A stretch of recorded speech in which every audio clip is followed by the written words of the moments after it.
आपल्या व्यवसायात तंत्रज्ञानाचा योग्य वापर होणे गरजेचे आहे।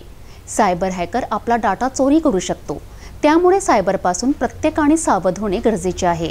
आपल्या मोबाईलमध्ये आपण ट्रू कॉलर ॲप घेत असाल तर आपला डाटा चोरी केल्याचे समजा। आपण गडबडीने आय एम ॲग्री मेसेजवर क्लिक करीत असतो, त्याचे नियम पाहत नसल्याने कोणावर आपण दावाही करू शकत नाही। स्वीडन देशात हॅकर आपला डाटा सेव्ह करीत असल्याचे महत्त्वपूर्ण मार्गदर्शन देशाचे सायबर सिक्युरिटी कॉर्पोरेशनचे अध्यक्ष डॉक्टर हेरॉल्ड डिकोस्टा यांनी केले आहे। ब्लूबेरी बिझनेस इंटरनॅशनल सभेचे अमरावती चॅप्टर वतीने रविवारी हॉटेल गौरियन येथे आयोजन करण्यात आले असता या सभेत त्यांनी सर्वांना सायबर क्राईम विषयी मार्गदर्शन केले। सायबर विषयी सखोल अभ्यासही पोलीस विभागाला सुद्धा नसतो। आपल्या खात्यातून ऑनलाईन पैसे अनोळखी मोबाईल धारकाने काढले असेल तर पोलीस स्टेशन जाण्याआधी वेळ न गमावता बँकेत जाऊन माहिती द्या, त्याचवेळी आपली रक्कम वाचू शकते। सायबर गुन्ह्यामध्ये धमकीणारे कॉल अमरावती जिल्हा पहिला असल्याची नोंद झाल्याची माहिती सुद्धा डॉक्टर हेरॉल्ड डिकोस्टा यांनी स्पष्ट केली। सायबर सिक्युरिटी अतिशय महत्त्वाचा सब्जेक्ट आणि इंडियामध्ये याचा प्रस्ताव खूप वाढत चाललाय। गव्हर्नमेंट ऑफ इंडियाने स्पेशल बजेट ह्याच्यासाठी डिक्लेअर केलेलं आहे आणि यामध्ये काम करणाऱ्यांची संख्या बोटावर मोजण्या इतकीही नाही। अशा महत्त्वाच्या डोमेनचे जे प्रेसिडेंट आहे डिकोस्टा सर, त्यांना मी विनंती करतो की त्यांनी सायबर सिक्युरिटीवर आपलं विवेचन द्यावं। Of the stage all the participants जो आज आए हुए हैं यहाँ पे, इनफैक्ट जब आए थे तो गुड मॉर्निंग था, अभी गुड आफ्टरनून हुआ है, so good afternoon to all. In fact इस मंच पे ऐसे लोग हैं जिन्होंने अपने क्षेत्रों में एक बहुत बड़ा नाम किया। इनफैक्ट अपने जो पेशेंस, धैर्य से और ऐसे निश्चय से कि कोई भी पर्टिकुलर कठिनाई हो लेकिन उस कठिनाई को वो पार करेंगे, तो ऐसे मंच पे मुझे बैठने का सौभाग्य मिला। इसके लिए मैं धन्यवाद कहता हूँ मैं BBI का, कि जिन्होंने मुझे समझा कि मैं आपको कुछ मार्गदर्शन दे सकूं इस क्षेत्र में, दैट इज साइबर सिक्योरिटी। मैं अमरावती में करीब 13-14 साल पहले आया हूं मैं, उसके बाद भी 3-4 बार आया हूं मैं।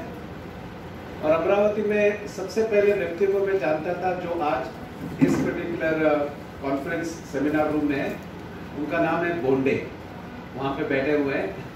सबसे पहले उन्हीं को जानता था मैं। He is a professor in one of the college, Sri Shivaji Science, if I am not mistaken. सबसे पहले जो मैं अमरावती में जानता था उनको ही। और जब मुझे न्योता दिया बड़े सर ने कि मुझे अमरावती आना है, तो I just picked up, I said that I am coming to Amravati. देखो कि जो पहला व्यक्ति जो मैं जानता था अमरावती में आज से 15 साल पहले, शायद उनका और भी कुछ अपॉइंटमेंट होगा और भी कुछ काम होगा, लेकिन the connection which is more important that goes on. और सबसे ये कनेक्टिविटी होती नहीं है। हम ऐसे बहुत हजारों लोगों से मिलते हैं, हजारों में से कुछ गिन चुने लोगों के साथ हमारी कनेक्टिविटी मैच होती है। और वो आगे मुझे देख के बहुत अच्छा लगा कि वो अपना काम छोड़ के इधर आए हुए। And thank to BBI that I could see him after many years also. Anyways, आज का जो जिस पार्ट के लिए मुझे बुलाया गया है, that is on cyber security, कुछ स्लाइड आपको दिखाना चाहता हूँ मैं। और मेरा जो पर्सपेक्टिव होगा आपको बताने के लिए will be from the industry point of view. आप जब कोई भी व्यवसाय चलाते हो तो आपको कायदा कानून जानना बहुत ही इंपॉर्टेंट है। अगर आपको कायदा कानून पता नहीं है तो I think the time will come कि आपको बिजनेस अपना बंद करना पड़ सकता है। Please take it from a joking perspective, क्योंकि मैं जब भी कोई जजेस को पढ़ाता हूँ, पुलिस को पढ़ाता हूँ या कोई political, try to create a little humour. और वो ह्यूमर इसके लिए है क्योंकि इस ह्यूमर के साथ हम इस पर्टिकुलर सेशन में बैठ सकते हैं। देखिए, सबसे पहले अगर कोई ज्यादा पढ़ा लिखा है, वो ज्यादा पढ़ा लिखा है इंजीनियर, और इंजीनियर एक कंपनी स्थापित करता है बहुत मेहनत से, लेकिन उन इंजीनियर को जब कोई दिक्कत आती है तो वो पहुंचते हैं चार्टर्ड अकाउंटेंट के पास। तो chartered accountant comes from a field that is commerce. जितनी पर्टिकुलर पढ़ाई एक व्यक्ति साइंस या टेक्नोलॉजी फील्ड में करते हैं उतनी शायद कॉमर्स में नहीं करते होंगे, शायद, कि मैं भी एक साइंस का छात्र हूँ, साइंस का स्टूडेंट हूँ।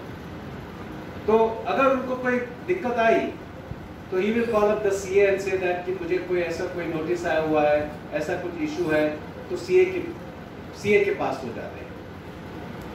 सीए को अगर कुछ इशू आया है तो वो लॉयर के पास जाते हैं कि कुछ इशू है, कायदे के अनुसार आप बताओ कि क्या करना है करके। लॉयर को अगर कुछ इशू हुआ तो वो पॉलिटिशियन के पास जाते हैं, हम इस पर्टिकुलर पार्ट में क्या करें, आप हमें मदद करो। और last but not the least, अगर कोई पॉलिटिशियन, उनको अगर कोई प्रॉब्लम होती है तो वो जाते हैं बाबा के पास, spiritual. Of course you know, please take it in a humorous point of view.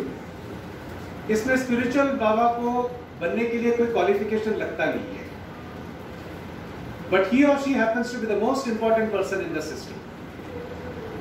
And the engineer does lot of particular toil, lot of particular मेहनत करके, डिग्री कमा के जब वो कंपनी चलाते हैं, लेकिन अगर आप पायदान में देखते हैं तो happens to be the least but the most important person in the system। मैं इसका कहना ये नहीं चाहता हूँ कि those who are engineer, मैं भी एक इंजीनियर हूँ मैं, I'm not trying to underestimate, but I'm telling that कि how important is the connectivity, how important is for you to know the system, how important for you to know the compliance point of view। ये कुछ मुद्दे मैं आपसे share करने चाहता हूँ अगले 15-20 मिनट में। I would require your little help। हम सब मोबाइल का इस्तेमाल करते हैं, सभी, राइट? हमारे देश में आज करीब 100 करोड़ लोग आज मोबाइल फोन का इस्तेमाल करते हैं। इनफैक्ट जब हम 100 करोड़ की आबादी कहते हैं कि जो मोबाइल फोन का इस्तेमाल करते हैं, हमारा देश सबसे पहला है as far as mobile phone इस्तेमाल करने का देश। हमारे देश में आज करीब 75 करोड़ लोग आज इंटरनेट का इस्तेमाल करते हैं। इंडस्ट्री में आज विदाउट टेक्नोलॉजी काम नहीं होता है। और इस कोविड के फर्स्ट वेव और सेकेंड वेव में मेरे पास अनगिनत साइबर के केसेस आए। पुलिस को हमारे इसमें पड़ी हुई थी कि हम घर से बाहर नहीं निकले, तो बंदोबस्त में थे। और जब साइबर क्राइम के बारे में बात करते हैं हम, भले वो इंडस्ट्री हो, भले वो कोई बैंक हो, या भले वो कोई सामान्य व्यक्ति हो, वो सामान्य व्यक्ति was dependent on that mobile phone, on that digital technology. और ऐसी स्थिति में जब साइबर क्राइम हुए हमारे देश में 2020 में करीब 12 लाख साइबर सिक्योरिटी के इंसिडेंट्स हुए, ब्रीचेस। और इस करीब 12 लाख साइबर सिक्योरिटी इंसिडेंट्स में करीब 65,000 केसेस में एफआईआर दर्ज हुए। तो अभी आप वो मात्रा देख सकते हो कि इंसिडेंट्स कितने होते हैं और इंसिडेंट्स कितने रजिस्टर होते हैं।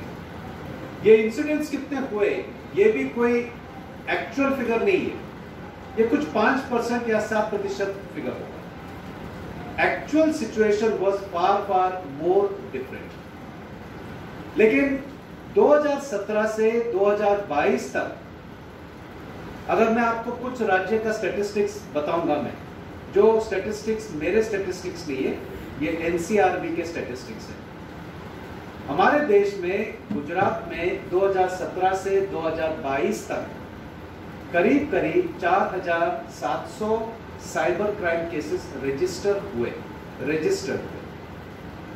इसमें करीब 2,400 केसेस में चार्जशीट फाइल हुई। अब बात करते हैं हम कन्विक्शन, कितने केसेस में अपराधियों को सजा हुई। गुजरात में 5 साल में एक भी अपराधी को सजा नहीं हुई। Not a single case got to be convicted. This is not my statistics. This is the statistics of NCRB, the National Crime Record Bureau. हम जाते हैं हमारे देश की और एक पर्टिकुलर राज्य में, कर्नाटक। कर्नाटक में करीब करीब 5 साल में 40,000 केसेस रजिस्टर हुए साइबर क्राइम के।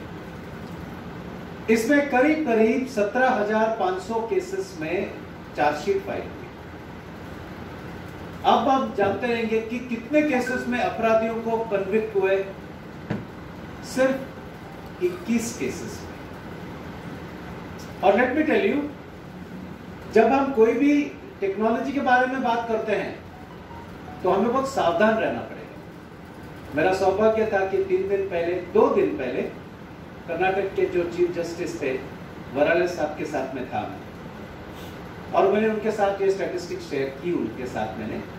तो उनका एक ही कहना था कि हमारे देश में साइबर सिक्योरिटी की अवेयरनेस बहुत ही कम है, और साथ साथ हमारे पास जो पुलिस सिस्टम हो या हमारे जो लीगल सिस्टम हो, इसमें भी जानकारी बहुत ही कम है।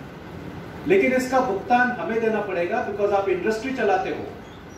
आज जब आप इंडस्ट्री चलाते हो तो आपको इंडस्ट्री चलाने के वक्त आपको मोबाइल फोन, आपको लैपटॉप, डेस्कटॉप, पीडीए आपको यूज करना रहता है। लेकिन जब आप इसको इस्तेमाल करते हो तो आप सिर्फ एक पॉजिटिव साइड देखते हो। हमें पॉजिटिव साइड ही देखनी है हमें, लेकिन अगर आप थोड़ी नेगेटिव साइड अगर आप देखोगे तो you have to be very cautious. हमारे देश में cyber law is there. Cyber law का मतलब है कि अगर कोई टेक्नोलॉजी का दुरुपयोग होता है तो उस दुरुपयोग से होने वाले क्राइम को हम कहते हैं साइबर क्राइम। और हमारे देश में साइबर लॉ सन 2000 से है। आज करीब करीब 22.5 साल हो गए हमारे देश में कि जब से cyber law is there in place. बहुत सारे इंडस्ट्रीज के केसेस मैंने हैंडल किए मैंने, और बहुत सारे केसेस जब हैंडल किए, मुझे कहने में कोई I don't hesitate in saying कि बहुत ही कम केसेस में वी फाउंड कि किस पर्टिकुलर व्यक्ति ने उस पर्टिकुलर कंप्यूटर से डेटा चोरी किया हुआ है। इसके बहुत सारे कारण हैं, लेकिन इंडस्ट्री पीड़ित रहा। इंडस्ट्री का जो मालिक पीड़ित रहा, क्योंकि उसके कंप्यूटर में जो डेटा था, इंफॉर्मेशन था, जो उसके कॉम्पिटिटर ने लेके वो कॉम्पिटिटर ने एक अपना व्यवसाय खोला, एक कॉम्पिटिटर बनके उसने जो ये ऑर्गेनाइजेशन को नुकसान किया। इनफैक्ट जब मैं बात करता हूं, मैं कुछ स्टैटिस्टिक्स के बारे में, आपके ऊपर जो स्क्रीन पे भी लिखा हुआ है, India lakhs power in cyber defence. हम जब बात करते हैं तो हमारा देश आज 24 स्थान पे है as far as cyber defence systems है, जबकि हमारे देश में सबसे ज्यादा इंटरनेट इस्तेमाल करने वाला देश हमारा है। जाहिर है कि आप सब ट्रू कॉलर इस्तेमाल करते होंगे क्योंकि फ्री है। दूसरी बात है कि जब हम ट्रू कॉलर जैसे ऐप को इस्तेमाल करते हैं तो जो अनजाना व्यक्ति है जिसका नंबर अपने मोबाइल में स्टोर नहीं है, उस व्यक्ति की जन्म कुंडली मिलती है हमें, उस व्यक्ति का नाम पता लगता है, कभी कभी वो कहां से कॉल करता है ये भी डिटेल्स आता है, उसका फेसबुक आईडी, ईमेल आईडी। हमें लगता है कि हम 21वीं सदी के शर्लॉक होम्स बन गए। लेकिन कभी आपने ये ऐप डाउनलोड करने के वक्त आपने देखा है कि आपने क्या खोया है? आपने बहुत कुछ खोया है एक चीज पाने के लिए। हमारे देश में करीब 98% लोग जब कोई भी ऐप गूगल प्ले स्टोर से डाउनलोड करते हैं तो टर्म्स एंड कंडीशंस को कभी पढ़ते ही नहीं। हम सिर्फ ये 2 बटन पे देखते हैं, either one of this button, I accept, I agree.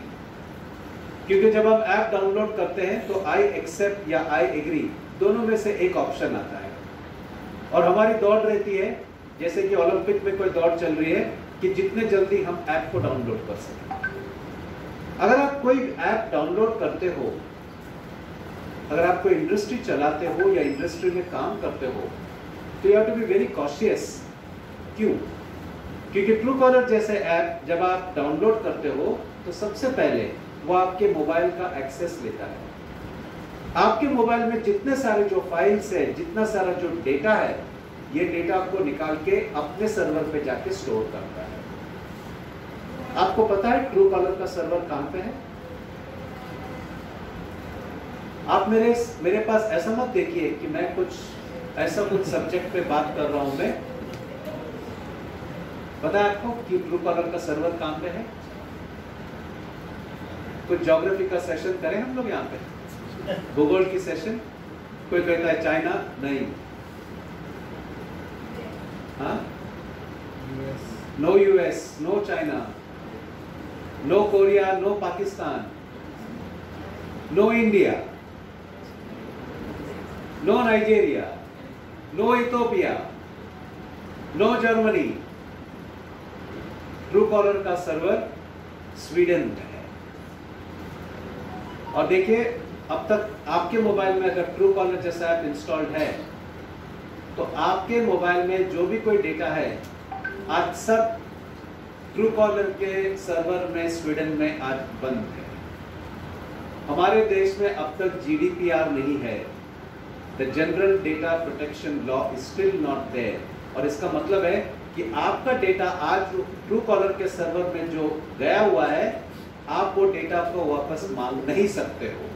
We don't have the policy of right to get the data back. और ऐसे परिस्थिति में आप बड़े बड़े मोबाइल खरीदते हो, बड़ी कीमत की मोबाइल खरीदते हो, 1-1 लाख रुपए का मोबाइल खरीदते हो, आप आईफोन हो या एंड्रॉइड का हो, लेकिन अगर आपके मोबाइल में ट्रू कॉलर जैसा ऐप अगर इंस्टॉल्ड है तो ये ट्रू कॉलर ऐप आपके मोबाइल में एक छुपा रुस्तम का काम करता है। आपका डेटा चुरा के अपने सर्वर में जाके स्टोर करता है और आप ट्रू कॉलर को कहीं भी किसी भी कोर्ट में नहीं लेके जा सकते हो, क्योंकि डाउनलोड करने के वक्त आपने ट्रू कॉलर को आपने रजामंदी दी है। आई एक्सेप्ट, आई एग्री, आपके जो भी टर्म्स एंड कंडीशंस है, हम इस टर्म्स एंड कंडीशंस पे वी आर विथ यू।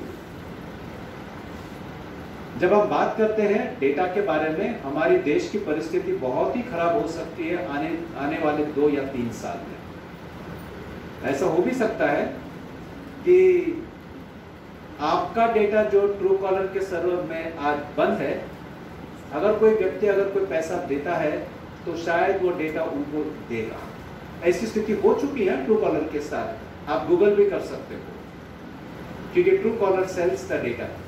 तो आपका जो कॉन्फिडेंशियल डेटा है, प्रोटेक्टेड डेटा है, आज एक ऐसा व्यक्ति के पास है who is unauthorizedly using your data and that data can be used against you. जब आप इंडस्ट्री चलाते हो तो you should be very cautious point of view कि आपको कंप्लायंस रखनी चाहिए। कंप्लायंस जब मैं बात करता हूं तो हमारे साइबर लॉ में एक सेक्शन है और वो सेक्शन है सेक्शन 80। सेक्शन 80 का क्या कहना है? सेक्शन 80 का कहना है कि अगर आपके इंडस्ट्री में अगर टेक्नोलॉजी का इस्तेमाल आप करते हो तो कल अगर आपका पर्टिकुलर टेक्नोलॉजी का कोई दुरुपयोग करता है, आपकी सिस्टम को कोई हैक करता है और उस पर्टिकुलर डेटा का दुरुपयोग करके कोई इलीगल एक्टिविटी करता है, तो उस पर्टिकुलर कंपनी के जो डायरेक्टर है, they are responsible for the data theft, because उन्होंने अपने पर्टिकुलर सिस्टम को प्रॉपर्ली प्रोटेक्ट नहीं किया। और बिकॉज उन्होंने अपने सिस्टम को या डेटा को प्रॉपर्ली प्रोटेक्ट नहीं किया, तो कायदे के अनुसार they become responsible for it. और let me tell you, section 80 of the information technology act 2000 में the police officer has got a complete power to come and seize the device. मैंने बहुत सारे केसेस में ये भी देखा, मैं पूरे भारत में जाता हूं, मैं महाराष्ट्र में बहुत काम किया मैंने बिटवीन 2006 से 2017 तक, करीब 11 साल तो I work extensively in Maharashtra. आज 6 साल से I have move towards the pan India. कुछ किस्से अगर मैं आपको सुनाऊंगा, मैं पुणे में एक कंपनी थी, अभी भी एक कंपनी है, 2011-12 की बात होगी, तब इस कंपनी का टर्नओवर था $12 बिलियन। और इस कंपनी का आरोप था कि उस पर्टिकुलर इंडस्ट्री का कंप्यूटर इस्तेमाल करके एक लड़की का बनावट प्रोफाइल बनाया था ऑन ऑर्कुट। जब पुलिस और वो लड़की का बाप थे वकील, बड़े वकील नासिक में, और उस लड़की की शादी होने वाली थी। और शादी होने के कुछ दिन पहले ऐसा एक बनावट प्रोफाइल बनता है सोशल मीडिया पे, जिसमें लिखा हुआ था कि इस लड़की से शादी जो लड़का करता है वो ना करे, और उस लड़के के बारे में बदनामी का एक प्रोफाइल किया गया था सोशल मीडिया पे। तो जब ये लड़की को पता चला, उसने अपने पिताजी को बताया, तो पिताजी तुरंत पहुंच गए नासिक के पुलिस कमिश्नर के ऑफिस में गुना दाखिल करने के लिए। गुना दाखिल हो गया, इन्वेस्टिगेशन स्टार्ट हुई। इन्वेस्टिगेशन में मालूम पड़ा कि ये जो प्रोफाइल, ये पुणे के एक बहुत बड़ी मल्टीनेशनल कंपनी जो रंजनगांव में है, उस कंपनी के कंप्यूटर के माध्यम से ऐसा एक बनावट प्रोफाइल बनाया गया। पुलिस पहुंचती है उस जगह पे, और घटनास्थल के पास पहुंचने के बाद पुलिस वो जितने सारे कंप्यूटर्स थे वहां पे करीब 300 इन नंबर सब कंप्यूटर को सीज करती है, और बोलती है कि फ्रॉम नाउ ऑनवर्ड्स जब तक हमारी पूरी इन्वेस्टिगेशन नहीं होती है तब तक आपका पूरे कंप्यूटर को हम सीज करेंगे और you will not be able to do anything. Company पे आरोप क्या था कि उनका एक कंप्यूटर इस्तेमाल किया गया था इस लड़की का बनावट प्रोफाइल बनाने के लिए। तो मुझे पुलिस ऑफिसर का फोन आया, मैंने कहा कि दिस इज टू बैड, क्योंकि पूरी पर्टिकुलर जो ऑर्गेनाइजेशन का पूरा जो काम व्यवसाय आप तब करोगे अगर आप कंप्यूटर पूरा सीज करोगे। How the organisation will work. उन्होंने कुछ मेरे बारे में कुछ उन्होंने लीड ले ली, और बाद में जो मेन सर्वर था वो सर्वर को उन्होंने सीज किया और वो डेटा चले गए। और बाद में उसके इन्वेस्टिगेशन में मालूम पड़ा कि वहां पे एक लड़का काम करता था, जो लड़का पहले नासिक में था, और वो इस पर्टिकुलर लड़की का वो नेबर था। एमबीए की पढ़ाई करता था नासिक में एक कॉलेज में, और ये लड़की पढ़ाई करती थी बीबीए में। और इनकी पहचान कैसे हुई, क्योंकि सवेरे शाम को वो लड़की अपना जो कुत्ता, जो पेट डॉग को बाहर लेके जाती थी, तो ये लड़का भी उसको मिल गया था। तो दोनों कुत्ते को घुमाते घुमाते, कुत्ते के साथ तो दोस्ती हुई बट इनकी भी अच्छी दोस्ती हुई, और ये दोस्ती इस लेवल पे पहुंच गई कि दे बिकेम लिटिल पर्सनल। लड़के की जब एमबीए पढ़ाई होने के बाद लड़के को जब नौकरी मिले पुणे में, तो एक दिन उस लड़की ने कहा कि मुझे रिश्ता आ रहे हैं अभी, तो ये लड़के को अच्छा नहीं लगा, और ये लड़की की शादी ना हो इसके लिए उस लड़की का बनावट प्रोफाइल करके उसने इस लड़की की बदनामी करने की जो पूरी रणनीति स्ट्रेटेजी की, वो टेक्नोलॉजी का दुरुपयोग। लेकिन इसका भुगतान कंपनी को पड़ा, क्योंकि जो कंप्यूटर से जो ये फ्रॉड हुआ था, ये जो प्रोफाइल बना था, that belongs to the company.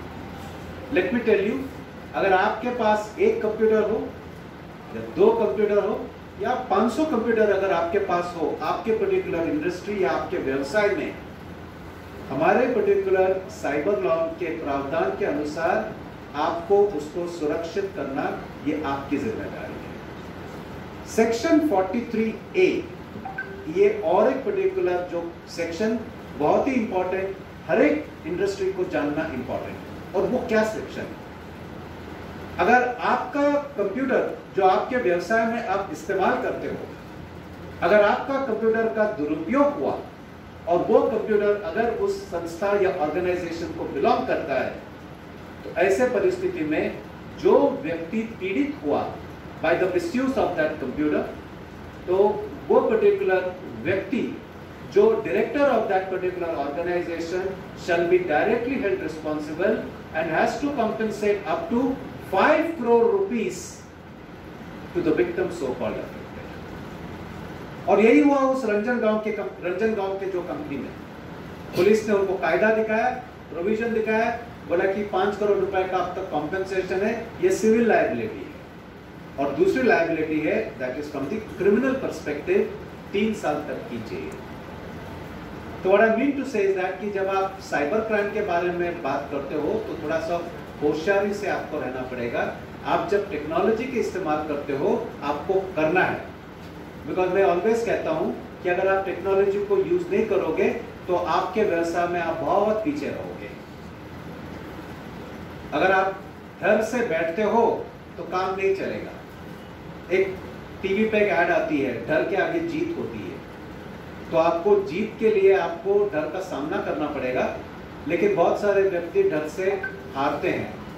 ये डर से हारना नहीं चाहिए, इसके लिए आपको कंप्लायंस करनी चाहिए, प्रॉपर प्रोसीजर आनी चाहिए, प्रॉपर पॉलिसी डालनी चाहिए। और last but not the least, एक प्रोविजन आपको मैं बोलना चाहता हूं मैं, जो जब भी आप कोई भी कंप्यूटर इस्तेमाल करते हो आपके ऑर्गेनाइजेशन में, आपके इंडस्ट्री में, और वो पर्टिकुलर प्रोविजन है section 66।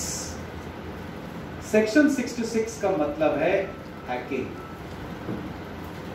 Unauthorised access of the data. और अगर आपका डेटा अनऑथराइज्डली एक्सेस हुआ है तो हमारे देश में अभी हमारे जो सेंट्रल गवर्नमेंट ने एक संस्था है, और वो संस्था का नाम है CERT, computer emergency response team. अभी क्या करती है ये संस्था? अगर आपका डेटा कोई चोरी हो गया या आपका पर्टिकुलर इंफॉर्मेशन का दुरुपयोग हुआ, तो हमारे जो आईटी एक्ट में एक प्रावधान है सेक्शन 70। सेक्शन 70 के अनुसार एक ऑर्गेनाइजेशन है that is called as CERT, computer emergency response team. आपको पुलिस के पास जाने की कोई जरूरी नहीं है। और जब आप पुलिस के पास जाओगे, बहुत सारे व्यक्तियों का ऐसा अपना अपना पर्टिकुलर मत है। हम जाते हैं पुलिस स्टेशन एक प्रॉब्लम लेके, लेकिन आते हैं 3 प्रॉब्लम लेके। ऐसा एक पॉइंट है। Because since I deal with the judicial system also, तो बहुत सारे जजेस से उठना बैठना होता है, तो बहुत सारे जजेस बोलते हैं कि आप बोलते हो कि हम लोग एक्विट करते हैं। हम एक्विट इसके लिए करते हैं क्योंकि पुलिस की जो इन्वेस्टिगेशन ठीक नहीं होती है, और जहां पे there is a reasonable doubt in the court can not convict that person, the court has to acquit that person. ऐसे परिस्थिति में आपको पुलिस स्टेशन जाने की कोई जरूरी नहीं है। सेक्शन 70 के अनुसार अगर आपका डेटा अगर आपके सिस्टम से कॉम्प्रोमाइज हुआ है, तो आप इस पर्टिकुलर ऑर्गेनाइजेशन सर्ट को डायरेक्ट संपर्क कर सकते हो, लेकिन उनकी एक अवधि होती है। फ्रॉम द टाइम, जिस टाइम पे आपको मालूम पड़ा कि आपका डेटा, आपका कंप्यूटर का डेटा मिसयूज हुआ है, 6 घंटे के अंदर आपको वो कंप्लेंट रिपोर्ट करनी है। लेकिन इसका मतलब क्या है कि अगर कोई 3 महीने पहले मेरे पास अगर मेरा पर्टिकुलर डेटा कुछ हैक हुआ है मेरे कंपनी में, और मुझे मालूम पड़ता है आज, तो जब मुझे मालूम पड़ा तब से 6 घंटे, फ्रॉम दैट टाइम 6 आवर्स, और डायरेक्टली आप रिपोर्ट करोगे to CERT. Let me tell you, आपको पुलिस स्टेशन में कोई पर्टिकुलर कंप्लेंट देने की जरूरी नहीं है। जब आप सर्ट को कंप्लेंट करोगे तो सर्ट इमीडिएटली उस पुलिस स्टेशन को बताएगा कि आपके जुरिस्डिक्शन में, एक इंडस्ट्री में, एक कंपनी में डेटा चोरी हुआ है, तो आप उसकी कार्रवाई करो, आप उसकी इन्वेस्टिगेशन करो। आपको चक्कर नहीं काटने पड़ेंगे to have the FIR to be registered. Let me tell you, ये कुछ ऐसे पीस ऑफ इंफॉर्मेशन आपको जानना बहुत ही इंपॉर्टेंट है। नहीं तो ऐसी बात होगी कि कोविड फर्स्ट वेव में मेरा एक दोस्त, जिसकी खास बड़ी कुछ कंपनी है, करीब 250-300 करोड़ का उनका टर्नओवर है, और कोविड के पहले वेव में, अभी भी मुझे याद है वो डेट, मार्च 27, 2020, उनके यहाँ पे एक फ्रॉड हुआ करीब 60 लाख रुपए का। फ्रॉड कुछ ऐसे हुआ था कि उनका एक वेंडर था जो सिंगापुर में था, और उनके साथ उनका व्यवहार चलता था ऑनलाइन ट्रांजैक्शन। वो उनसे कुछ केमिकल लेते थे, और केमिकल लेने के बाद पेमेंट ऑनलाइन करते थे। तो ये कोविड हमारे देश में लग गया मार्च 24-25, 2020 से 2 दिन के बाद, मार्च 26, 2020 को उनको ईमेल आता है उनके वेंडर के ईमेल आईडी से, और वो ईमेल ऐसा आता है कि आपको हमने जो मटेरियल दिया हुआ है वो आपको मिला हुआ है। आप इस बार जब पेमेंट करोगे तो आप पेमेंट हमें इस ईमेल आईडी पे करो, बल्कि पुरानी ईमेल आईडी पे मत करना। नंबर 1।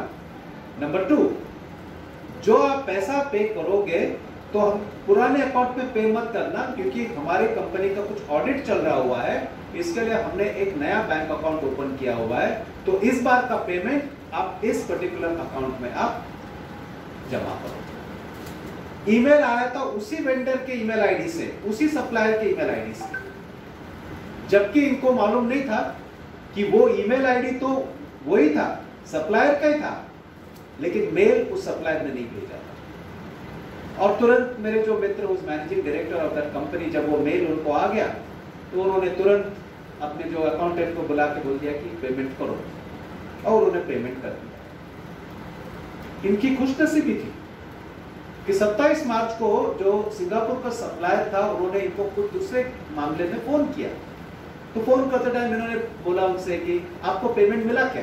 बोला कि कौन सा पेमेंट? बोला कि मैंने कल ट्रांसफर किया, I told my accountant to do the transfer. बोला हमें कुछ पैसा नहीं मिला। तो दैट टाइम ही कॉल्ड इमीडिएटली द अकाउंटेंट, और अकाउंटेंट ने कहा कि हमने तो पेमेंट किया हुआ है, ये तो यूटीआर रिसीप्ट नंबर है, हमारी तरफ से हो चुका है। लेकिन वो जो अकाउंट जिसमें पैसे डाले थे वो अकाउंट फर्जी था, it was not belonging to that particular vendor, जबकि ईमेल आईडी सप्लायर का ही था, बट वो ईमेल सप्लायर ने भेजा नहीं था। ऐसे परिस्थिति में immediately called me up, bank of Baroda की बैंक जहां से पैसे वो ट्रांसफर हुए थे, and let me tell you 24 घंटे के अंदर हमने पूरे पैसे को रिकवर किया। मेरा कहने का तत्व क्या है कि अगर आपके पास ऐसा कोई प्रॉब्लम होता है कि आपके पर्टिकुलर सिस्टम से अगर आप किसी को पेमेंट करते हो, ऑनलाइन ट्रांसफर करते हो, और अगर आपको मालूम पड़ता है कि ये पैसे एक ऐसे व्यक्ति के अकाउंट में गया हुआ है जो एक फेक अकाउंट है, तो पहले आप पुलिस स्टेशन मत भागिए। सबसे पहले आप आपके बैंक को बताइए कि ये मेरा जो अकाउंट है उसको आप फ्रीज करें। दूसरी बात है, आप फिर भी पुलिस स्टेशन मत जाइए। आप सोचते रहिए कि मैं क्यों आपको बोलता हूं कि पुलिस स्टेशन ना जाए, क्योंकि जब आप पुलिस स्टेशन जाते हो तो मैं जानता हूं कि मेजॉरिटी ऑफ द टाइम वहां पे जो पुलिस आपका जो कंप्लेंट लेते हैं वो कांस्टेबल या हेड कांस्टेबल या हवलदार होते हैं, अच्छे हैं, लेकिन उनको साइबर का ज्ञान नहीं है। और ऐसे परिस्थिति में वो आपको आगे पीछे भगाएंगे, और आगे पीछे में आपके 3-4 दिन चले जाएंगे, और 3-4 दिन में आपको पैसा कुछ मिलेगा ही नहीं, या आप निश्चित करके तय करो। ऐसे परिस्थिति में आपको क्या करना है?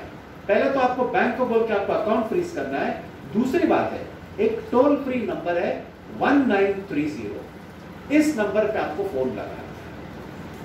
जो लिखी पढ़ाई अच्छा कर सकते हैं उनके लिए एक पोर्टल है, और वो पोर्टल का नाम है cybercrime.gov.in।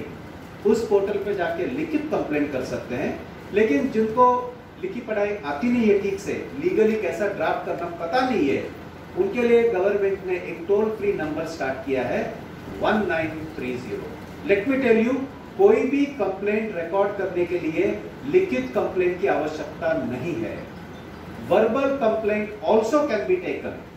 और ऐसे परिस्थिति में जब आप 1930 को आप कंप्लेंट करते हो, तुरंत सेंट्रल गवर्नमेंट की मिनिस्ट्री इस पे काम करेगी, और जिस अकाउंट में वो पैसे गई है उस पर्टिकुलर बैंक को वो आदेश देगी कि वो अकाउंट को फ्रीज करे। लेकिन ये सब कुछ काम आपके 24 घंटे के अंदर होना चाहिए। हम बोलते हैं कि अगर किसी व्यक्ति को अगर हार्ट की कोई बीमारी होती है तो 1 hour is a golden hour. Similarly कोई भी पर्टिकुलर बैंकिंग फ्रॉड में 24 घंटे are the most important thing. अगर इस 24 घंटे में अगर आप इमीडिएटली अगर आप ये काम करते हो, तो मैं आपको दावे से कहता हूं, मैं एटलीस्ट 70 से 80% पैसे तो आपको 100% आपको मिलेंगे, and you will not be misused or derive of that money to be lost in loss. मैं आपको ये क्यों बोलना चाहता हूं मैं, क्योंकि हमारे देश की जो परिस्थिति, conviction rates are very poor. Number 1, investigation उस जगह पर होती नहीं है जो होनी चाहिए। हमारे देश में स्वच्छ भारत अभियान है, बहुत अच्छा है, लेकिन हमारे देश में आज की काल में स्वच्छ इंटरनेट अभियान भी होना है, क्योंकि आज हमारे देश में करीब 75 करोड़ लोग आज इंटरनेट का इस्तेमाल करते हैं।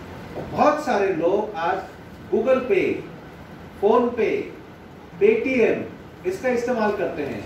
सब्जी वाले के पास भी आज पेटीएम है, और सब्जी वाले के पास कैश देते हो तो बोलता है पेटीएम करो ना, क्योंकि छुट्टे नहीं रहते उसके पास। ऐसे परिस्थिति में आपका पैसा सुरक्षित होने के लिए you have to be very cautious and very compliant. मेरे पास टाइम बहुत कम है, बट एक 5-1 मिनट में थोड़ा स्लाइड आपको दिखाना चाहता हूं मैं, और मेरे पास भी उतना वक्त नहीं है, नहीं तो I would have done some live demonstration, क्योंकि मुझे मालूम है कि आप व्हाट्सएप से ज्यादा प्रेम करते हो। हमारे देश में करीब 53 करोड़ लोग आज व्हाट्सएप का इस्तेमाल करते हैं। सबसे ज्यादा व्हाट्सएप यूज करने वाला देश हमारा देश। तो मैं आपको दिखाना चाहता हूं कुछ वहां पे। हम अब सब सोचते हैं कि WhatsApp is end to end encrypted. मैंने आपको जो कोई मैसेज भेजा वही मैसेज आपके मोबाइल पे आएगा। गलत। 2019 नवंबर के महीने में मैं सीबीआई के कुछ वरिष्ठ अधिकारियों को ट्रेन कर रहा था। तो इसमें से एक वरिष्ठ अधिकारी ने मुझे कहा कि आज व्हाट्सएप के माध्यम से हम बहुत बड़े बड़े इन्वेस्टिगेशंस करते हैं, सिंपल हो गए हमारे इन्वेस्टिगेशंस। मैं बोला कैसे? बोले कि अगर किसी आरोपी का मोबाइल मिल गया तो आरोपी के व्हाट्सएप चैट हम देखते हैं और उसने किस किस पर्टिकुलर व्यक्ति को चैट भेजा है, तो अगर वो चैट इलीगल है तो उसको भी बुलाते हैं, उसको पकड़ लेते हैं। बोले कि आपको कैसे पता है कि वो चैट सही है, ऑथेंटिक है? तो क्यों ऑथेंटिक नहीं है? क्योंकि WhatsApp is end to end encrypted. जो चैट एक्स आदमी भेजता है वही चैट वाई आदमी के मोबाइल पे जाता है। तो मैंने जो वरिष्ठ अधिकारी थे सीबीआई के, उनको मैंने रिक्वेस्ट किया कि आप मुझे एक चैट भेजो व्हाट्सएप पे मेरे मोबाइल पे। तो बोले कि क्या भेजो? मैं बोला कि आप मुझे भेजो, I want to meet you. अगले 10 सेकंड में उन्होंने अपने मोबाइल से वो चैट उन्होंने भेजी, I want to meet you. लेकिन मेरे मोबाइल पे आ गया I want to kill you. CBI के जॉइंट डायरेक्टर भी उसी सेशन में थे। मैं उनके पास गया, मैंने कहा कि आपके कुलीग मुझे धमकी दे रहे हैं। बोले ऐसा कैसा हो सकता है? बोले ऐसा हुआ है, अभी थोड़ी देर पहले उन्होंने कहा ना कि इसी से आप इन्वेस्टिगेशन करते हो, इसी से आपका पूरा तपास करते हो, आप व्हाट्सएप का विश्वास करते हो, तो आप मेरे चैट का विश्वास करो और आपके जो कुलीग है उन पर एफआईआर दर्ज करो, क्योंकि my life is in danger. जो डिवाइस की थे जिन्होंने मुझे वो मैसेज भेजा था, 20 मिनट तक उन्होंने मेरी आंखों में आंख नहीं मिलाया। और जो जॉइंट डायरेक्टर सीबीआई थे वो हाथ करके बैठे थे कि कैसे ऐसे हुआ। मैं क्यों आपको कहना चाहता हूं कि व्हाट्सएप का जो भी चैट, सुप्रीम कोर्ट का एक केस लॉ है और सुप्रीम कोर्ट के केस लॉ में अगर आपने आपके वेंडर, सप्लायर या कस्टमर से आपने कोई भी व्हाट्सएप चैट की है और उस चैट में उस पर्टिकुलर सप्लायर ने आपको वादा किया है कि मैं आपके पेमेंट इस दिन करता हूं, तो उसने किया नहीं, तो आप वो चैट लेके पुलिस स्टेशन में नहीं जा सकते हो, क्योंकि सप्लायर ने मुझे पेमेंट किया नहीं है। बिकॉज सुप्रीम कोर्ट के आदेश के अनुसार, सुप्रीम कोर्ट के केस लॉ के अनुसार, एनी व्हाट्सएप कम्युनिकेशन जो business related point of view is not admissible in the court of law. क्योंकि WhatsApp chats can be modified, WhatsApp chat can be changed, WhatsApp chat can deceive you. तो ऐसे परिस्थिति में जब हम WhatsApp के बारे में बात करते हैं तो इट्स वेरी रिस्की। आप देखेंगे पिछले साइड में थोड़ा जाना, आप देखेंगे ये चैट, देखिए लेफ्ट हैंड साइड पे अपनी जो गणपति पप्पा जो इमेज मुझे भेजा गया था, एक जज उन्होंने मुझे ये मैसेज भेजा, उन्होंने वो तो इमेज भेजा, कितनी अच्छी इमेज, भगवान की इमेज, लेकिन मेरे मोबाइल पे गणपति पप्पा का कोई इमेज नहीं आया। मेरे मोबाइल पे कारतूस आ गए, बंदूक आ गए। और जब मैं एनआईए के जज के पास उनको बताया कि मेरे पास ये आया, बोला कि नामुमकिन, क्योंकि मैंने आपको तो इतना अच्छा मैसेज, इतना अच्छा आपको इमेज भेजा, ये आपके पास गोला बारूद बंदूक कारतूस कैसे आया? बोला कि WhatsApp is not end to end encrypted. कृपा करके आपके बिजनेस कम्युनिकेशन में व्हाट्सएप का उपयोग आप कम से कम करें। और मैं हर बार जब भी मेरा मौका होता है, जब भी मुझे मौका मिलता है, जैसे कि 2-3 दिन पहले मुझे वराड़े साहब मिले, कर्नाटक के हाई कोर्ट चीफ जस्टिस, मैं उनके बाजू में बैठा था, हर एक 2-2 मिनट में मैं चीफ जस्टिस साहब से बात कर रहा था मैं कि sir this is the problem, this is the problem. और I was so happy and so much Varade साहब was making a note out of it. बोले थे कि yes I know what you are telling me, it makes a point, I will ensure that कि these things could get implemented up over there. हर जगह पे ऐसा हो नहीं सकता है। और गवई साहब भी थे अपने ही, लेकिन गवई साहब उस सेशन में नहीं थे, बट गवई साहब से मेरी पहचान है।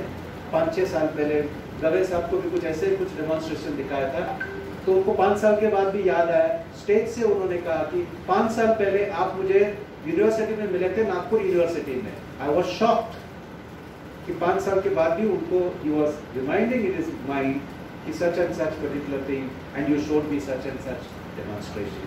मेरा कहने का बात है, व्हाट्सएप का अगर आप बिजनेस ग्रुप बनाते हो तो please take a paid group and don't do with a free group, number 1। Number 2, थोड़ी व्हाट्सएप से बाहर आने की कोशिश भी करो।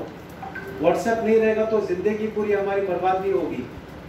पता है मुझे, सवेरे 4 बजे से रात को 2 बजे तक व्हाट्सएप इज यूजिंग। ऐसा कहा जाता था एक समय कि मुंबई नेवर स्लीप्स, क्योंकि 4 बजे लोकल ट्रेन स्टार्ट होती है, रात को 2 बजे तक लोकल ट्रेन चलती है, सिर्फ 2 घंटे लोकल ट्रेन होती है।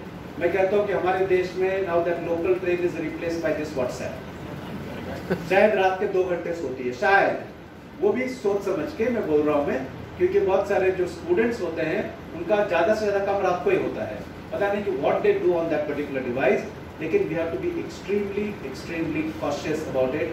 जब आप कोई भी बिजनेस कम्युनिकेशन के बारे में इंफॉर्मेशन शेयर करते हो तो याद रखो, आपके पीओ या आपका कोई भी पर्टिकुलर चालान अगर आप कोई व्हाट्सएप पे भेजते हो, evidential value in the court of law is 0, कोई बंदित नहीं है, there is no particular proof, और अगर आपके पास है भी, it doesn't have any significance point of view.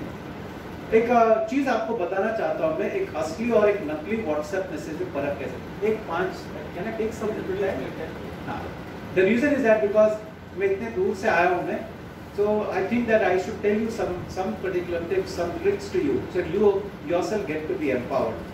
आपके पास देखो व्हाट्सएप चैट, किनके पास व्हाट्सएप नहीं है?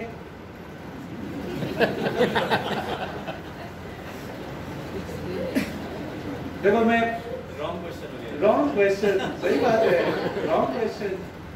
14-15 साल पहले जब मैं पुलिस को ट्रेनिंग करता था मैं, तो मैं उनसे पूछता था मैं किनके पास ईमेल आईडी है, 1-2 हाथ ऊपर जाते थे, और बाकी के पुलिस देखते थे, अरे ये दो कौन से प्लैनेट से आए हुए हैं, कौन से ग्रह से आए हुए हैं, इनके पास ईमेल आईडी है, हमारे पास नहीं है।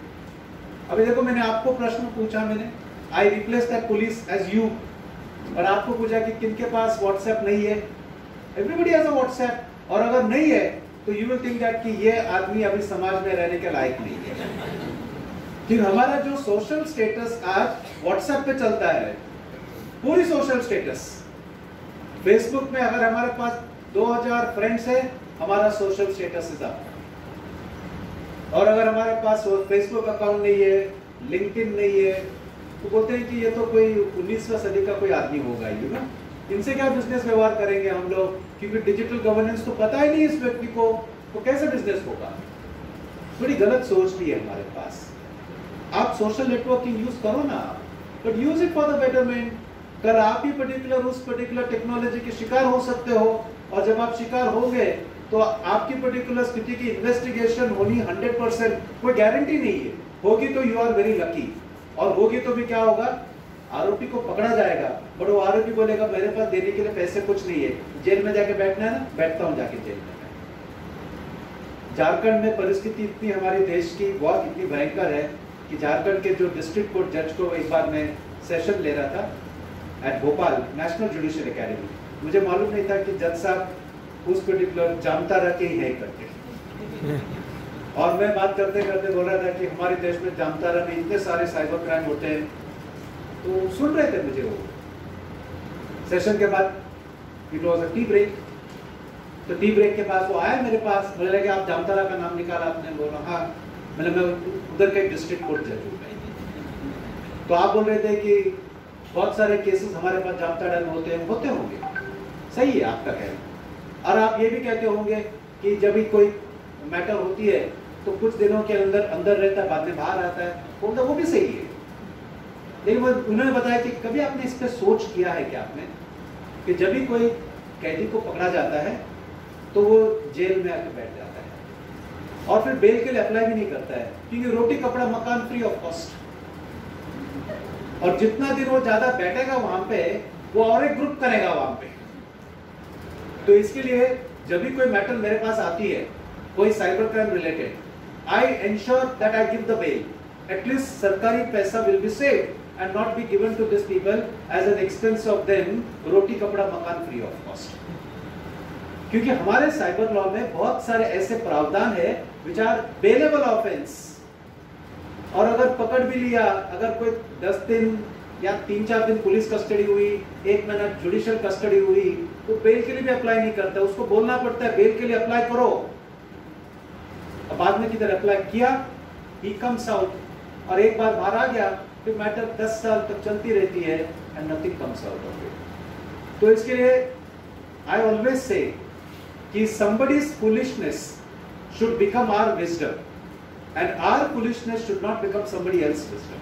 So that's what I always put it across on record. एक चीज आपको मैं सिखाना चाहता हूं, मैं 30 सेकंड में आपको मालूम पड़ेगा कि आपको जो चैट आई हुई है व्हाट्सएप ये सही है या गलत है। आप जरा आपका एंड्रॉइड का मोबाइल आपके हाथ में लीजिएगा प्लीज। एंड्रॉइड, बाद में बताता हूं आईफोन के बारे में। आप एक एंड्रॉइड का फोन, क्योंकि हमारे देश में करीब करीब 87% लोग एंड्रॉइड मोबाइल के फोन एंड्रॉइड का इस्तेमाल करते हैं, 9% आईफोन यूज करते हैं और 4% यूज करते हैं सिम्बियन या विंडोज ऑपरेटिंग सिस्टम। तो 87% is majority for us and let me go with the majority first. आप कोई भी व्हाट्सएप चैट पे जाइएगा, कोई भी चैट, टेक्स्ट चैट, टेक्स्ट, और यदि आप ये जानना चाहते हो कि क्या ये चैट आपको उसी व्यक्ति ने भेजा है जिस व्यक्ति का नाम आपके मोबाइल में स्टोर है, तो ये जानने के लिए बहुत छोटी सी प्रक्रिया है, छोटा सा प्रोसीजर। आप एंड्रॉइड में जाइए, कोई भी टेक्स्ट चैट पे जाइए, आप वो टेक्स्ट को सिलेक्ट कीजिएगा which you want to know कि ऑथेंटिकली उसी व्यक्ति ने भेजा है या किसी और व्यक्ति ने भेजा है। क्योंकि अगर आपका नंबर अगर मुझे मालूम है तो आपके नंबर से मुझे व्हाट्सएप चैट आएगा, आपको मालूम ही नहीं पड़ेगा कि आपने भेजा नहीं, आपने यू हैव सेंट इट और नॉट। मेरे पास उसका प्रूफ होगा और वो प्रूफ लेके मैं पूरी दुनिया में जाके बताऊंगा, मैं देखो इस व्यक्ति ने मुझे ऐसा चैट भेजा हुआ है। और हमारे प्रावधान में, हमारे प्रोविजन में एक प्रोविजन है section 65B which we should all know about it. Section 65B का मतलब है कि मुझे अपना मोबाइल फोन देने की जरूरी नहीं है पुलिस को। मैं उस पर्टिकुलर मैसेज को मैं एक्सट्रैक्ट करता हूँ पेन ड्राइव या मैं सीडी में कॉपी करता हूँ, उसका प्रिंट आउट निकालता हूँ और एक सेक्शन 65B की सर्टिफिकेट जोड़ता हूँ which is nothing but an affidavit to say कि ये चैट मुझे इस व्यक्ति ने भेजा हुआ है, जबकि पुलिस ने उसका ये तपास नहीं किया हुआ है कि जो चैट जिस पर्टिकुलर मोबाइल से निकाली गई है वो असली है या नकली है। और ऐसे पार्ट में हमारा पर्टिकुलर न्याय गलत हो सकता है और एक आदमी पीड़ित हो सकता है जिसने वो क्राइम किया ना हो। आपको जानना है अभी कि वो चैट आपको जो आया हुआ है कि आपको उसी व्यक्ति ने भेजा है या किसी और ने भेजा हुआ है। तो आप कोई भी टेक्स्ट चैट पे जाइए, सिलेक्ट कर लो। जैसे आप चैट को सिलेक्ट करते हो, आपके स्क्रीन पे वहां पे राइट हैंड साइड पे आपके मोबाइल के ऊपरी भाग पे, आपके मोबाइल पे आप जब टेक्स्ट सिलेक्ट करते हो, आपके मोबाइल के ऊपरी भाग पे आप देखेंगे ऐसा कुछ इमेजेस दिखेंगे आपको, right arrow, left arrow, delete bucket, star. अगर ऐसा कोई इमेजेस या आइकन डिस्प्ले होता है तो आप निश्चिंत रहिए कि this chat is authentic, it's authentic. जिनके पास आईफोन है उनके लिए मैं बताना चाहता हूं, जिनके पास आईफोन है तो जब वो कोई टेक्स्ट चैट को सिलेक्ट करते हैं तो टेक्स्ट चैट सिलेक्ट करने के वक्त आप लेफ्ट हैंड साइड पे आप देखिएगा कि आपके पास एक ड्रॉप डाउन विंडो आएगा और उस ड्रॉप डाउन विंडो में आपको ऐसे कुछ सब ऑप्शंस आएंगे, star, reply, forward, copy, so on and so fourth. ऐसा ड्रॉप डाउन विंडो अगर आपको आईफोन पे आता है तो आपको कंक्लूड करना है कि जिस व्यक्ति ने ये आपको चैट भेजा है वो व्यक्ति ऑथेंटिक है और ये स्पूफ चैट नहीं है। नहीं तो किसी की भी chat can be made on anybody's name और प्रिंट आउट से उस आदमी की बदनामी की जा सकती है। हमारे देश में आज तक police are accepting print outs, गलत बात है ये। No print out of any chat should be admissible in the court of law simply because they can be deceived, they can be modified, they can be manufactured point of view। और ये छोटा सा प्रयोग जो 30 second भी नहीं लगता है, आपको मालूम पड़ेगा कि आपको जो चैट आई है वो सही आपके सप्लायर ने भेजी है, वेंडर ने भेजी है या कोई कस्टमर ने भेजी है। अगर कोई गलत चैट है, वो व्यक्ति ने आपको भेजा ही नहीं है लेकिन नाम उसका दिखता है, तो ऐसे परिस्थिति में जब आप वो चैट को सिलेक्ट करते हो तो स्क्रीन के ऊपरी भाग में, वेदर वो एंड्रॉइड हो या वेदर वो iOS हो, स्क्रीन के ऊपरी भाग में 2 शब्द आपको दिखाई देंगे और वो 2 शब्द है एडिट मैसेज। अगर आपको एडिट मैसेज, अगर ऐसे 2 शब्द आते हैं जब आप कोई चैट को सिलेक्ट करते हो, तो आपको ये मन में ठानना है कि नंबर तो उसी व्यक्ति का है लेकिन ये चैट उस व्यक्ति ने भेजा है। ऐसे परिस्थिति में आपको पता लगेगा कि वो व्यक्ति ने ये चैट नहीं भेजा हुआ है, and you'll be able to take your particular matter to a logical conclusions. And then quickly I want to show you, this is cybercrime expected to skyrocket in the coming years. ये मात्रा बढ़ती जा रही है और बढ़ने जाने वाली है। 2027 तक the situation will completely change. आपने सुना रहेगा चैट जीपीटी के बारे में, आपने सुना रहेगा एआई के बारे में। No AI can replace a human being. आप AI का इस्तेमाल करो, but it cannot replace a human being. AI can be used for a data management to an extent, but not exclusively for a decision-making system. Where the current trends in India, ये आपको मैंने कहा है, I have told you, वही वहाँ पे लिखा हुआ है. So quickly we'll go to the next slides. Next slide. ये 10 प्रकार के साइबर क्राइम्स हैं हमारे देश में। साइबर स्टॉकिंग, बच्चों को, महिलाओं को इंटरनेट के माध्यम से धमकी देना। लेट मी टेल यू, थोड़ा जोकिंग मूड में आप ले लेना, don't take it in a very cyclostine point of view. मेरे पास एक मैटर आई थी भिवंडी से, और मैटर कुछ ऐसी थी कि कुछ कॉलेज की प्रिंसिपल भिवंडी पुलिस स्टेशन में पहुंच के कहती है कि मेरे ट्रस्टी मुझे गुड मॉर्निंग मैसेज भेजते हैं लाल गुलाब के साथ। Please be little cautious. जब आप कोई गुड मॉर्निंग मैसेज भेजते हो, गुड इवनिंग मैसेज भेजते हो किसी महिला को, अगर वो महिला अगर आपकी बेटी नहीं है या आपकी पत्नी नहीं है या आपके लवर नहीं है, so there are some guys also, young guys also, you have to be little cautious, क्योंकि ये महिला का कहना था कि ये ट्रस्टी मुझे गुड मॉर्निंग मैसेज भेजते हैं रेड रोज देके, और ये red rose is creating a mental harassment for me. ये उनको 3 महीने के बाद मालूम पड़ता है। क्यों 3 महीने के बाद मालूम पड़ता है? क्योंकि ये ट्रस्टी, उन्होंने 3 महीने के बाद उन्होंने इनका व्हाट्सएप पे ये प्रिंसिपल की बदनामी की कि ये प्रिंसिपल कॉलेज के बाहर ही रहती है, कभी कॉलेज में रहती नहीं है, कॉलेज तो चलता ही नहीं है। तो किसी एक कॉलेज के छात्र ने जाके प्रिंसिपल मैडम को कहा, मैडम वो ट्रस्टी साहब ने आपका डिफेमेशन किया ऑन फेसबुक। तो तभी हो जाती है पुलिस स्टेशन में ये बता के कि मेरी डिफेमेशन तो की है वहाँ पे छोड़ो, लेकिन 3 महीने से ये व्यक्ति मुझे गुड मॉर्निंग मैसेज भेजता है लाल गुलाब भेज के, this is an harassment for me, this is a stalking for me, और 354 आईपीसी में आप गुना दाखिल करो। थोड़ा सावधान रहिएगा। सावधान इंडिया सीरियल देखते रहेंगे ना। तो कुछ दिन पहले मैं अनूप सोनी से मिला था पंजाब में, और अनूप सोनी से बात भी की मैंने। बोले कि सावधान इंडिया में ये भी बताना आपकी गुलाब मत भेजना टू एन अननोन लेडी, लाल कलर का, और अगर भेजना ही है, गुड मॉर्निंग करना ही है, तो पूरा गुलदस्ता भेजो, red, yellow, white, mixture of all. And let me tell you, it was a very difficult task, क्योंकि जो भिवंडी में जो थानेदार थे उनको पढ़ाया था मैंने कुछ साल पहले। बोला कि सर आपका नाम लेके आइए, क्या करूं मैं? बोला आप तो पुलिस इंस्पेक्टर है, आपको निर्णय लेना, मैं क्या बोलूं आपको? मैं बोलता नहीं, बोलते हैं कि लाल गुलाब है गुड मॉर्निंग के साथ, इसके लिए गुना दाखिल करो। Stalking, harassment, see womens are laughing over here and the men have become little cautious. अभी आप घूमते रहेंगे, आप किसको लाल? अभी आप डिलीट कर भी नहीं सकते हो, क्योंकि डिलीट करने के लिए कुछ टाइम की अवधि है। अगर आपने कोई 2 महीने पहले भेजा है तो डिजिटल एविडेंस है वहां पे, वो digital evidence is admissible in the court of law. और अंडर 354 लाल गुलाब भेजने का भुगतान होगा 3 साल तक का जेल। Please don't take it seriously, but the provision says about it. How much it is implemented or not, that's a different question mark to be seen it across. तो आज से गुड मॉर्निंग करना है किसी महिला को, please do it with a full bouquet, not with a single rose. So please, and that too not with a red rose. Be very cautious about it.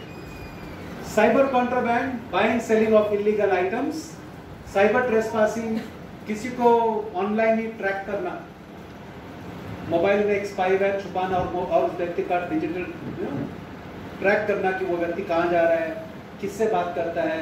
Covid के time पे बहुत सारे matters आए थे मेरे पास इस तरह के भी.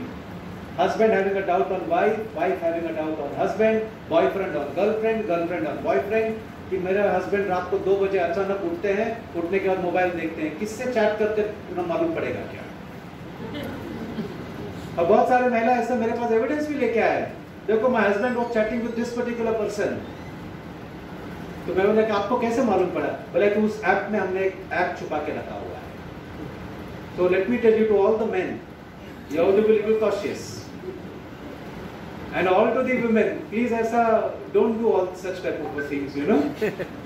एक वरिष्ठ पत्रकार हैं जो इंग्लिश चैनल पे आते हैं, उनके साथ ऐसे हादसा हुआ था. गोवा में आए थे, कॉन्फ्रेंस में मेरे साथ थे, लेकिन अपनी बीवी को बताया कि वो अहमदाबाद जा रहे हैं फॉर अ कॉन्फ्रेंस. तो मैंने बोला कि क्यों ऐसा बताया? बोले अगर मैं बताता था तो my wife would have asked me 101 questions, Goa क्यों, कौन, किधर, किसके साथ. और मेरा वहाँ पे वहीं पे कॉन्फ्रेंस होता था 3 दिन का. तो आए गोवा कॉन्फ्रेंस में, हमारी अच्छी मित्रता हुई. शाम को हम एक बीच पे टहल रहे थे बाजू में, इतने में इनकी मोबाइल की घंटी बजती है. और जैसी मोबाइल की घंटी बजती है, ये करीब 50 से 70 मीटर दौड़ते हैं, फोन लेते हैं. फोन लेने के बाद एक 7-8 मिनट के बाद मेरे पास आके बोलते हैं सॉरी फोन था. ठीक है, इट्स ओके. तो आपको आश्चर्य लगता होगा कि मैं भाग के क्यों चले गया. तब तक तो आश्चर्य नहीं लगा मुझे, लेकिन बोलने के बाद मुझे आश्चर्य लगा. बोले कि मेरी बीवी का फोन था. तो बोले भागे क्यों आप? बोले कि नहीं, बीवी को बताया था कि मैं अहमदाबाद जा रहा हूँ फॉर अ कॉन्फ्रेंस, लेकिन आया हूँ गोवा, तो इसके लिए मैं भाग रहा था. और मैं जब हम बाजू में टहल रहे हैं, तो टहलने के वक्त जो दरिया है ना, बिकॉज सी बीच, तो दरिया की जो लहरों की आवाज़ मेरे बीवी को 500 किलोमीटर तक ट्रिगर करेगी और उनको मालूम पड़ेगा कि मैं कहीं पे I am on the beach. इसके लिए मैं भाग के गया था. 3 दिन का कॉन्फ्रेंस हो गया, वो मुंबई चले गए, मैं पुणे आ गया. और 3 दिन के बाद वेरी नेक्स्ट डे मॉर्निंग करीब 7:30 बजे उन्होंने मुझे फोन लगाया, बोला ब्रेकिंग न्यूज़. मैं बोला कि आपका चैनल तो कभी भी ब्रेकिंग न्यूज़ ही होता है, क्या हो गया? बोला कि my wife came to know कि मैं गोवा में. बोला कैसे मालूम पड़ा? बोला कि 3.5 महीने पहले my wife gifted me a mobile phone and she told me that if you love me you will only use this mobile. And I started using that mobile phone. और मुझे मालूम नहीं था वहाँ पे उसमें छुपा रुस्तम एक ऐप छुपा हुआ है करके. तो मैंने उनसे कहा कि तो ये 3.5 महीने में आपने पहली बार आपने अपनी you told your wife lies, झूठ बोला आपने? नहीं, ये तीसरी बार. मेरा दूसरी बार आपको she did not ask you? मेरा दूसरी बार पूछा नहीं, शायद मेरा वो प्रोबेशन पीरियड था, तो 3 महीने का. तो 2 बार इंसिडेंट हुआ, माफ कर दिया. लेकिन अभी का इंसिडेंट में मालूम पड़ा कि अगर अभी माफ करूंगी तो हैबिचुअल हो जाएगा. तो अभी मुझे पकड़ लिया. कल रात को मैं 10:30 बजे मैं घर पहुंचा. 10:30 बजे से सवेरे 6 बजे तक पूरी 3.5 महीने की लॉकशीट निकाली. इस दिन इस समय पे you are there at this time? Yes I was there. आप इससे चैट कर रहे थे? हाँ. इससे फोन आप बात कर रहे थे? हाँ. इनका फोन आपको आया था? हाँ. बोले देखिए रात को 10:30 बजे से सवेरे 6 बजे तक ये हाँ हाँ हाँ बोल के है ना, यही शब्द मुझे मालूम है, बाकी का शब्द मैं भूल गया हूँ कि मैं क्या बोलूँ करके. मैं आपको नाम नहीं बताना चाहता हूँ मैं, लेकिन एक ही छोटा सा एक रेफरेंस देना चाहता हूँ मैं. इनके चैनल पे जब कोई भी व्यक्ति आता है डिबेट पे, ये खुद ही बात करते हैं, वो दूसरों को बात करने का मौका ही नहीं देते हैं. अभी आप सोच समझिए कि कौन होगा करके. I will not get into that part to tell you who is all about. लेकिन मेरा कहने का तत्व ये है कि all the men please don't laugh. आपको मोबाइल चेक करना पड़ेगा कि आपके मोबाइल में ऐसा ऐप कुछ है क्या करके. तो ये चेक करने के लिए आपको क्या करना पड़ेगा, आपके मोबाइल में आपको एक अच्छा एंटीवायरस डालना पड़ेगा. और वो एंटीवायरस आपके मोबाइल में चेक करके बताएगा कि आपके मोबाइल में ऐसा कोई ऐप इंस्टॉल्ड है या नहीं है. And all the womens over there बहुत ही दे आर वेरी स्माइली कि कौन सा ऐप है करके. ऐप का नाम नहीं बताऊंगा. because it's a serious privacy breach for us all, you know. अभी आप गूगल पे सर्च कर लो कि कौन सा ऐप है, बहुत सारे अनगिनत ऐप हैं जो ऐप से ऐसे पर्टिकुलर चीजें को मालूम किया जाता है। लेकिन please don't put for your employees. हम जब इंडस्ट्री का फोरम बात करते हैं तो don't put for your employees. अगर आप एम्प्लॉय को मालूम पड़े कि मेरा एम्प्लॉय कहाँ पे जा रहा है, सप्लायर के पास ही जा रहा है क्या, कस्टमर के पास ही जा रहा है, you put in your employees mobile phone, this is wrong. और under section 66, under section 72A of information technology act 2000, this will be termed as a hacking. 5 crore रुपए तक का जुर्माना देना पड़ सकता है आपको और criminal punishment up to 3 years down the line. घटना उस व्यक्ति जो हुए रिपोर्टर की, आप जानते होंगे कि यू मे बी वंडरिंग कि what mobile phone he is using now. आज के टाइम पे वो स्मार्टफोन यूज करना बंद कर दिया होगा। He is using a feature phone 3100।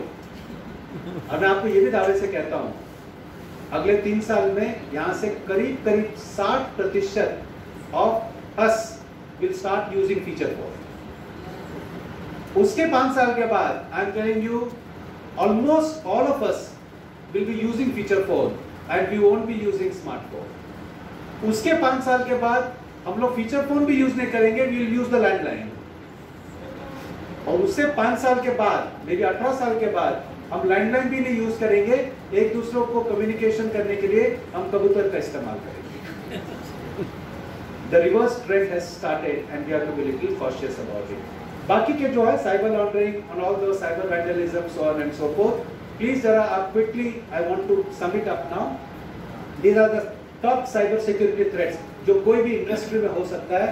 Malware, phishing, spear phishing, man in the middle attack, ये ऐसे कुछ पर्टिकुलर क्राइम्स जो आपके कंप्यूटर के पास साथ हो सकता है। तो आपको क्या करना है?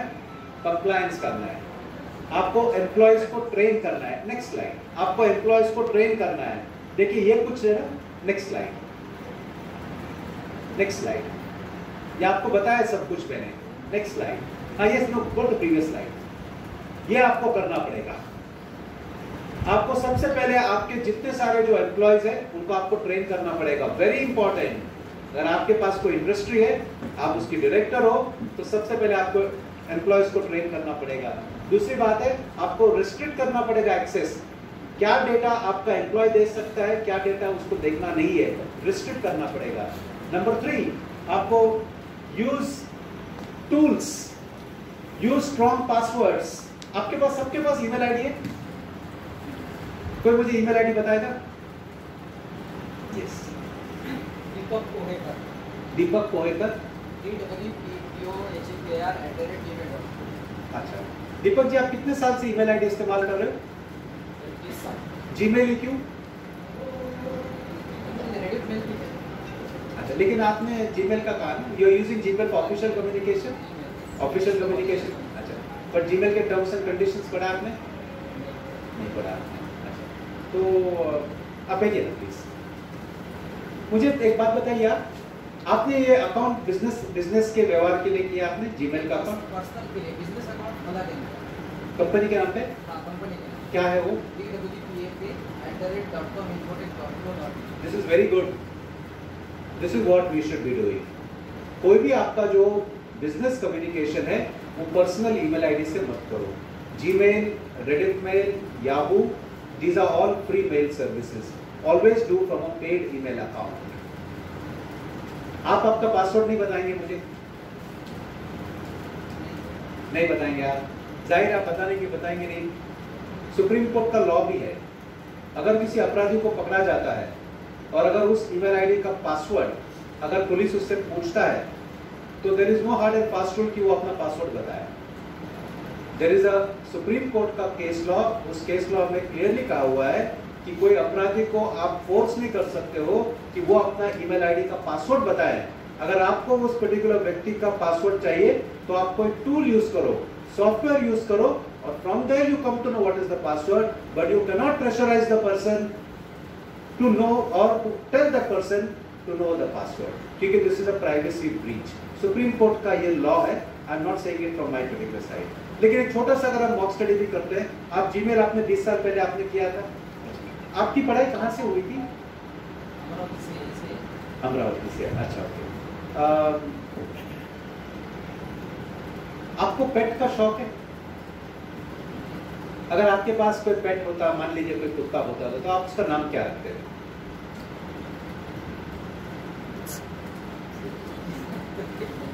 Tommy baby? चलो टॉमी साहब, अच्छा ओके, चलो ठीक है। आपका अकाउंट 20 साल पुराना है, जीमेल पे है, टॉमी है। आप कौन से कॉलेज से पढ़े आप? ये कहाँ? हाँ, ये कहाँ पे है? ये अमरावती में। अच्छा ओके ठीक है। मैं कुछ क्वेश्चंस पूछ रहा था मैं ये।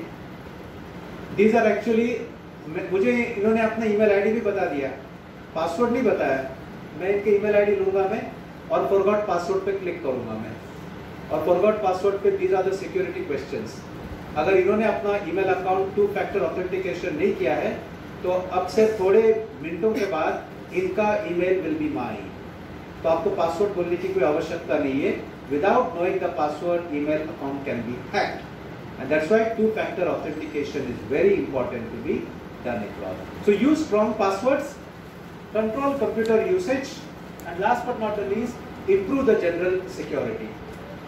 There is a law, हर एक इंडस्ट्री को फॉलो करना है, और वो लॉ है IT act, intermediary rules and regulations 2021। इसमें से it is been clearly written कि आपको कंप्लायंस करनी है। आपके पास जितने सारे जो कंप्यूटर्स है, ये कंप्यूटर का ऑडिट आपको हर 6 महीने में एक बार करनी है, और ये रिपोर्ट आपके पास रखनी है। वो तो साल में आपको 2 बार आपके कंप्यूटर को आपको ऑडिट करनी पड़ेगी, आपको कंप्लायंस फॉलो करना पड़ेगा, और training of the employees becomes very critical and very important. Next, only 1 minute more. Next, ये बात की है मैंने सब कुछ। Next, 1 minute just go. Maharashtra ranks first. धमकी जो आता है ना इंटरनेट पे, रैंसमवेयर, महाराष्ट्र इज नंबर 1, अपना स्टेट इज नंबर 1 नाउ। तो इसका मतलब है कि, और I want to share some statistics with you. 2011-12 की बात है, मुझे डीजी ऑफिस से एक प्रश्न पूछा था डायरेक्टर जनरल ऑफ पुलिस कि महाराष्ट्र में सबसे ज्यादा एथिकल हैकिंग का कोर्स कौन से जिले में होता है? 2011-12 में, आज से 12 साल पहले almost. And I'm surprised to tell you, Amravati was that city. Ethical hacking के सबसे ज्यादा training was done in Amravati. लेकिन ethical hacking आपको करना नहीं है। अगर किसी ने भी ethical hacking किया, there is nothing which is called as ethical in hacking. Please keep that in mind. Hacking is an offense, and in offense there is nothing which is called as ethical.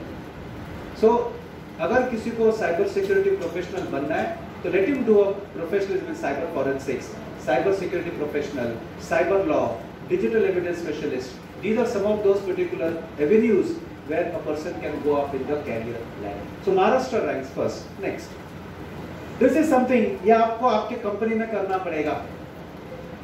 अगर आप industry चलाते हो, व्यवसाय चलाते हो, तो these are the things what you should do in the industry. और इसके लिए you should take the consultancy, talk to an organization, have these particular best practices to protect from cyber threats. याद रखिएगा, section 80, police has got the power to seize. आपका business ठप किया जा सकता है till the investigation is complete, which may go 3 months, 6 months, 9 months. Even I am not aware of it. Number 2, section 43A में अगर कोई भी पर्टिकुलर टेक्नोलॉजी या कोई भी पर्टिकुलर सिस्टम अगर कॉम्प्रोमाइज होती है, मिसयूज होती है ऑफ द ऑर्गेनाइजेशन, तो जो व्यक्ति पीड़ित हो गया तो उस व्यक्ति को 5 करोड़ रुपए तक का कॉम्पेंसेशन देना पड़ सकता है। तीसरी बात, under section 66 of the IT act 2000 up to 3 years of imprisonment. इस सब से हमें बचना है, और ये बचने के लिए हमें ये सब कुछ करना है। और जब तक आप ये नहीं करते हो तब तक आप आपकी कंप्यूटर इन योर ऑर्गेनाइजेशन को प्लीज आप यूज मत कीजिएगा, because this may happen 1 out of 10 cases, but once it happens 1 out of 10 cases, it can create a problem for others also in the system point of view. Need of data protection. Next, Swachh Bharat, Swachh Internet. This is what we should be having at the end of the day across. And ये क्षेत्र में मैं काम करता, आप सोचते रहेंगे कि मैं क्या काम करता हूँ, मैं ये क्षेत्र में काम करता हूँ. These are the things what I work across into my particular domain point of view across. And that's it. Next slide. And that's it. मेरे पास, I'm sorry, मैंने थोड़ा ज़्यादा वक्त लिया but मैंने सोचा कि I will tell you some certain important facets जो आपको जानना बहुत ही important है. तो I took a little more time. I'm sorry, क्षमा मांगता हूँ मैं. But at the same time I feel कि मैंने आपको कुछ empower किया रहेगा in telling you कि इंडस्ट्री में आपको क्या डालना चाहिए, how the systems to be protected. Antivirus भूलना मत आप. Whenever you are using your computer, एक एंटीवायरस इंस्टॉल करना कभी मत भूलिएगा. एंटीवायरस बहुत ही सस्ता है, but it can give you, it can avoid lot of sleepless nights as far as your systems are being concerned. So thank you very much. मैं BBR का भी मैं धन्यवाद देना चाहता हूँ मैं कि उन्होंने मुझे एक मौका दिया to express my opinion and to express my views. So next time मैं जब भी मौका आएगा मुझे अमरावती आने के लिए, तो स्वच्छ भारत के साथ स्वच्छ internet also should be there in Amravati. Thank you very much. Thank you very much, sir, for your valuable guidance, and we will ensure you, whenever the professionals comes in the domain of cyber security, so you will be always helpful for us. Fortunately, cyber security मध्ये काम करणारे अकोलाचे काही professionals इथे आहेत. Please raise your hand. Akola से कौन cyber security में काम करने वाले? He is working from last 14 years in cyber security. He is working for the Telangana government and Maharashtra government also. He is having wide up experience in cyber security. उनके एक institute है sir जो cyber security का training ये provide करते हैं. इन्हें कई मेडल्स भी गवर्नमेंट की तरफ से मिले हुए, अच्छा काम साइबर सिक्योरिटी में कर रहे हैं. तो मेरी एक एंटरप्रेन्योर्स को एक रिक्वेस्ट है, जो भी साइबर सिक्योरिटी डोमेन में काम करना चाहते हैं या सेटअप लगाना चाहते हैं, so government is having the fund for them and sir is ready to guide them to establish their business in this particular domain. So the platform और the forte is open because the cyber security is the forte of Dr. Harold D'Costa sir. So इस forte का आप लाभ उठाइए और आपको इसमें career करना है या इसमें एस्टैब्लिशमेंट करके आपका डोमेन ग्रुप बढ़ाना है, तो आप इसमें एंटर कर सकते हैं. This is one good opportunity. आणि उशिरा का होईना पण आपल्याकडे एक बँकर, एक रिस्पेक्टेबल बँकर आपल्याकडे आलेले आहेत. राजेंद्र आंडे सरांना मी ससन्मान इथे निमंत्रित करतो आणि डॉक्टर खारकरांना विनंती करतो की त्यांना ससन्मान स्टेजवर घेऊन यावं आणि आपलं स्थान ग्रहण करावं. डॉक्टर राजेंद्रजी आंडे साहेब, कृपया आपण इथे यावं.